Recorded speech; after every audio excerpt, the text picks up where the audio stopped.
Welcome to Maths for All. I'm Aisling Flynn. This is exam practice. In this video we have a 25-mark question from a paper 2 on the line. So the diagram shows the line PQ and the line QR, and the coordinates of the points are PQ and R as shown there. Part A asks us to find the slope of PQ. Okay, and we have this empty space below. Now we have two possible ways in which people are taught this. I'm going to show you both. Okay, firstly, the basic definition of slope compares the rise to the run.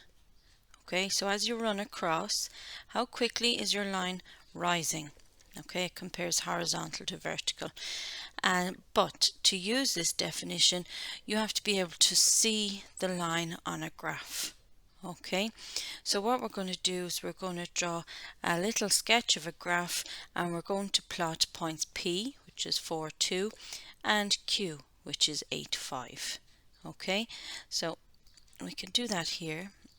They're all positive values, so I'm only using this section of the graph. All right, 1, 2, 3, 4, that's 5, 6, 7, 8, and up we need to go 1, 2, 3, 4, 5. Okay, so point P is 4, 2. That's 4 along the x-axis, so right 4 steps and up 2 steps. There's 2, and so that gives me point P. All right, Q has x value 8, so right 8 steps and up 5, so plus 5 in the y direction, and that is Q. Okay, and let's make the line segment PQ by joining them, and we want to find the slope of this line. Okay, so we're going to examine the horizontal distance from P to Q. So this is our run across, so starting at P, keep going across till you're directly under Q, and I can see that that's 4 units, or that's 4 boxes, you can count them, and that's the run. So we run across, and then what's the vertical difference between P and Q? So we're going to go from this level here, the level of P, up to the level of Q, and that's our rise, and you can count there, that's 1, 2, 3 units up. Okay, so therefore we can say that the slope, which is often given the letter M, of PQ is equal to rise over run. I usually write this down for the examiner, and that's equal to 3 over 4. Okay, and in coordinate geometry we're used to leaving slopes as fractions rather than decimals, so that's completely fine, 3 over 4. So that's using slope equals rise over run. For that you have to be able to see the points and to examine the horizontal and the vertical distances. Okay, now we don't have to do it that way, we don't have to draw it. There's another way we could do it, and essentially it's the exact same thing. We could use the slope formula. So in your exam you're provided with the formula and tables book, and on page 18 is where you'll find coordinate geometry, and you can locate the slope formula here. Alright, and you see M for slope equals y2 minus y1 over x2 minus x1. And I'm going to write that down in my answer space before I do anything else. So same question, just different approach. We take the formula approach. So write down the formula that you've chosen. You'll get marks just for doing that. Now what is it? It refers to x1s and y1s and x2s and y2s, so they are the coordinates of your point. So we're asked to find the slope of PQ, so let's call P point 1. So the coordinates of P are 4, 2, so that will be x1 and y1, and Q will be our second point. We'll call that x2 and y2. Okay, then it's a matter of filling in the formula. Okay, so y2, if we look above, y2 is 5. The formula says subtract y1, which is 2. Now what are you doing there? You're finding the difference in the vertical position. So you're finding the vertical difference between the 2 points, which is what we did on the diagram as shown previously. Okay, underneath we're doing it for horizontals. So what's the difference between 8 and 4? X2 minus x1. And so we get answer 5 minus 2 is 3, and 8 minus 4 is 4, and we get the same slope, 4 or 3 over 4. Okay, so depending on your question, if you have the graph already drawn, definitely just do rise over run, but if it's not already drawn, the formula can be a quick route to the answer, but it's useful to compare the two. Now there's our marking scheme for that. Okay, there were 10 marks going for it. Alright, if you wrote down the formula with some correct substitution, you're going to get 4 out of 10. If you wrote down your formula and put in the correct substitution, you get 6 out of 10. Fully correct, you get, if you just write the answer down, so look at the diagram and write the answer down, rise over run, you'll get 10 out of 10. If you found the wrong slope of the wrong line, PR or QR, you will get some marks also. Part B. Find the equation of the line PQ. Give your answer in the form of AX plus BY plus C equals 0, where A, B and C are integers. Okay, so firstly, what is the question? It's asking us to find the equation of the line PQ. Okay, now whenever you read this, the equation of the line, there is a formula for it. We'll look at that in just a moment. And give your answer in the form. So here we have, they want the equation of the line all to the left of the equal sign equal to 0. So we'll do that at the end. It may just mean moving a few bits. Okay, so find the equation of the line PQ. So let's look at our formula and tables books, page 18. So we're on the coordinate geometry page. We're looking at formulas to do with the line. It's not slope, it's not length, it's not midpoint, it's the equation of PQ. So it's this one here that we need. Okay, and I'm going to transfer that onto my answer space. So write it down firstly. Y minus y1 equals m times x minus x1.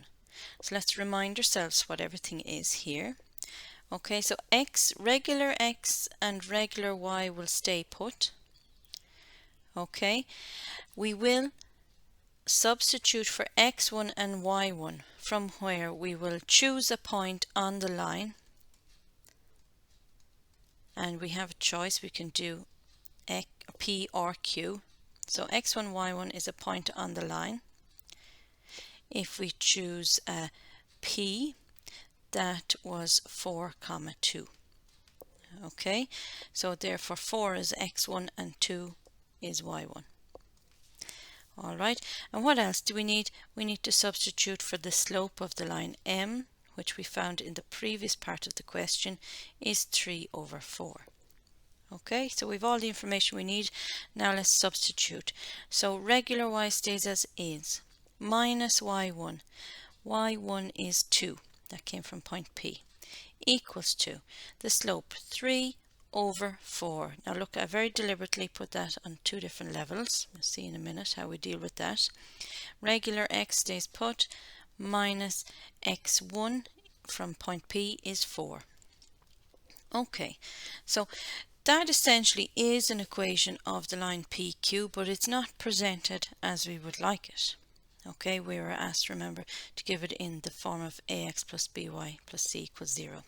Okay, first thing to deal with here is this fraction 3 over 4. There's a divided by 4 on the right. Now remember our golden rule of equations. You can do whatever you like to an equation, provided you do the same to the left and the right to keep it left equals right. So we're going to multiply by 4 on the left and on the right. Okay, so showing that on the next line, we will do 4 times y minus 2 equals to 4 times 3 over 4 times x minus 4. Okay, so on the left we'll get 4 times y is 4y minus 4 2's are 8 equals to. Now on the right we have 4 multiplied by 3 divided by 4. So we can say 4 multiply and 4 divide.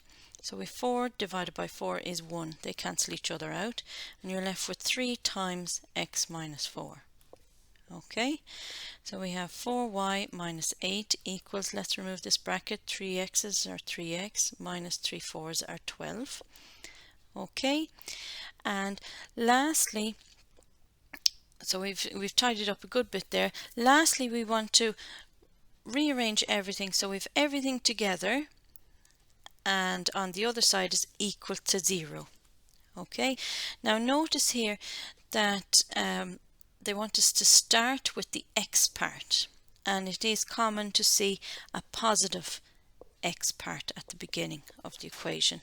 Okay, so for that reason I'm going to leave everything on the right and we're going to remove everything from the left and we'll see things appearing over there. Okay, so the first thing I'm going to do is take 4y from both sides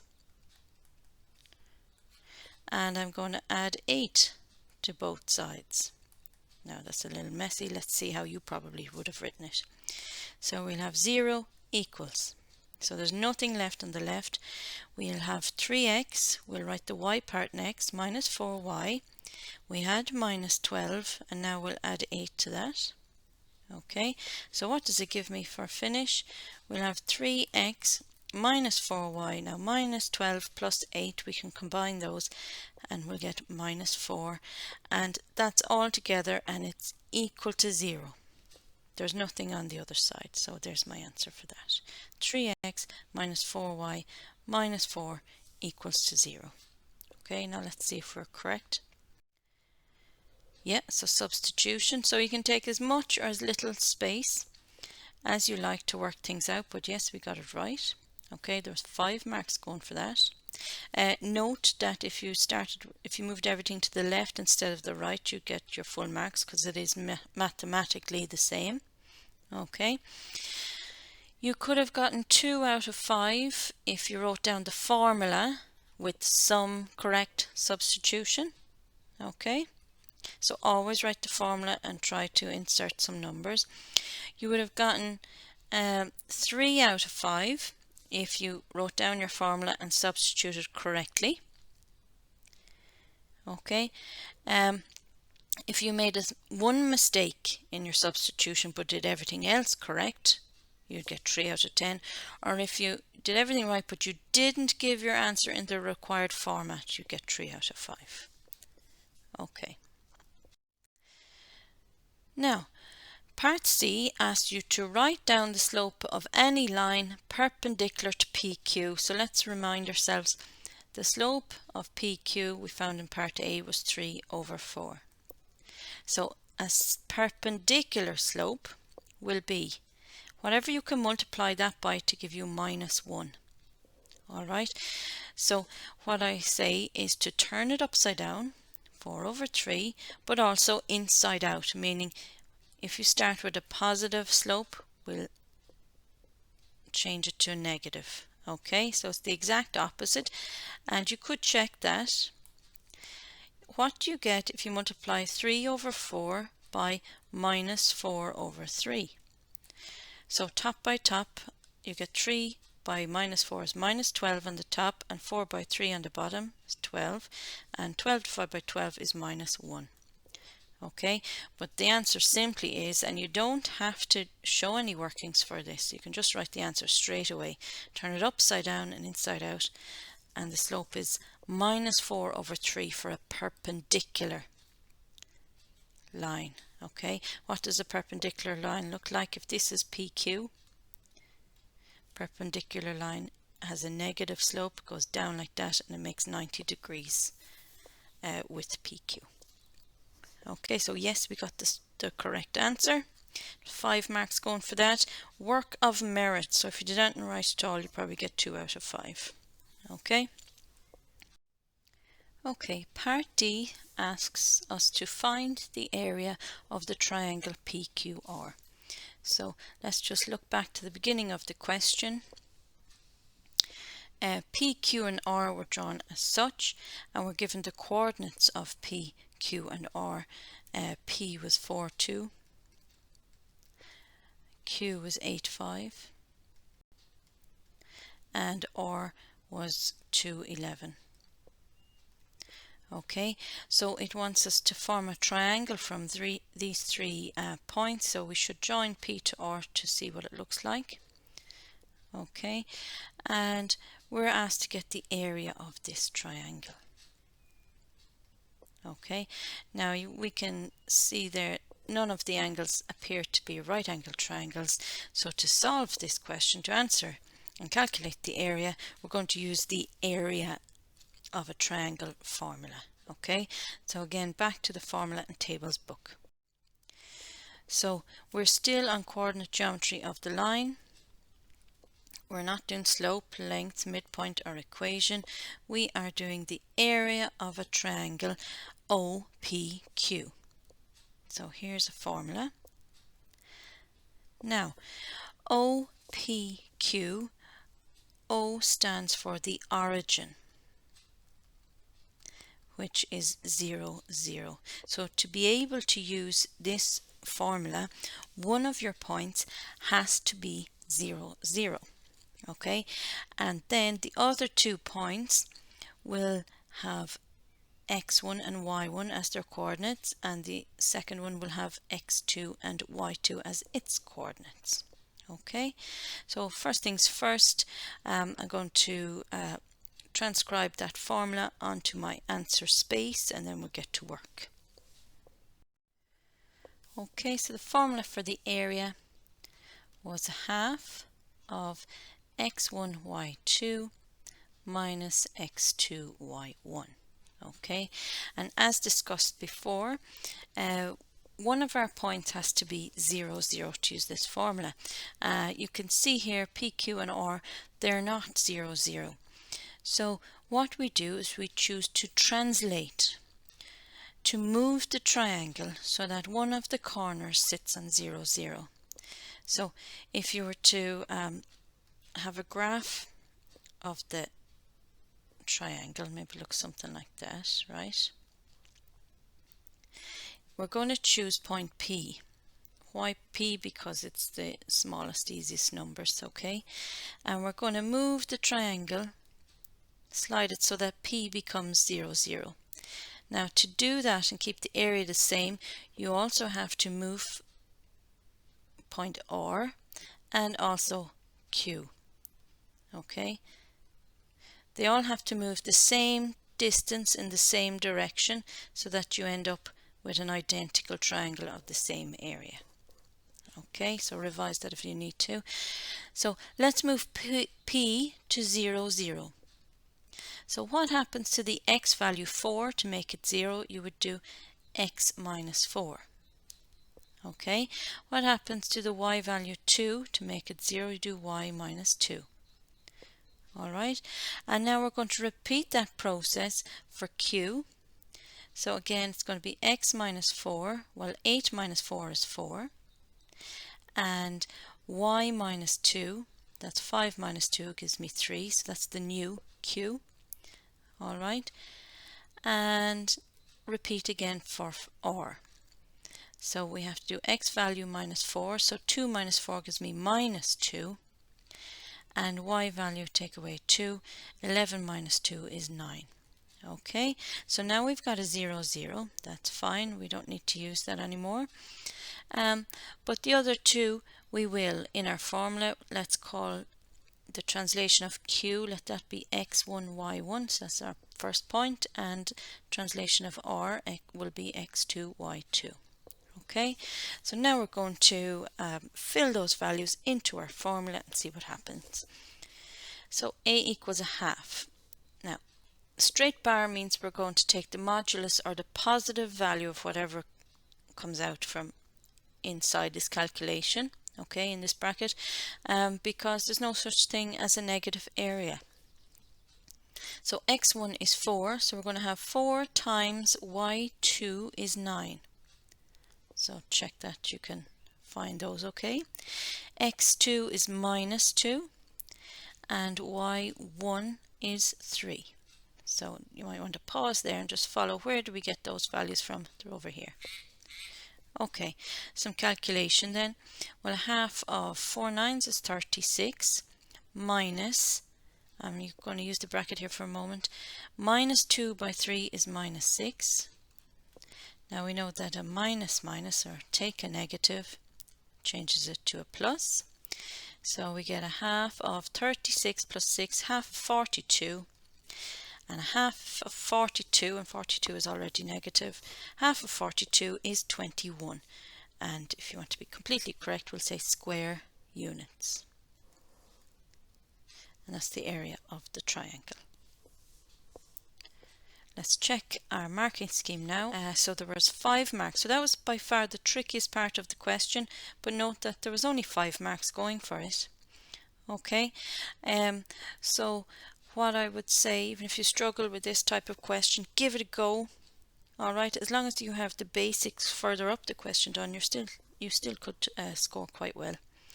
Okay, so let's check, did we get it right? So here's our translations, it's called.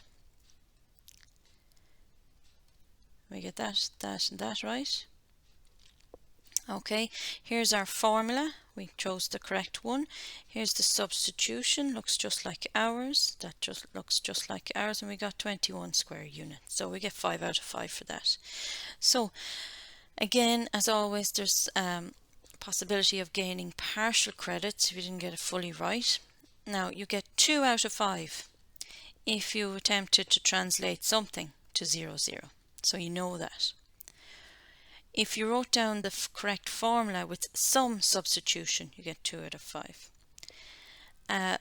You get 3 out of 5 if the area of triangle formula was fully substituted fully with 2 of the points. Okay, and you get a high partial credit of 4 out of 5 if you correctly put the translated points into the formula. Okay, if you used P, Q or R but got it correct, okay, or if you did you had some mistake in the translation but you did the rest all right. So there you go, that was a 25 mark question on the line.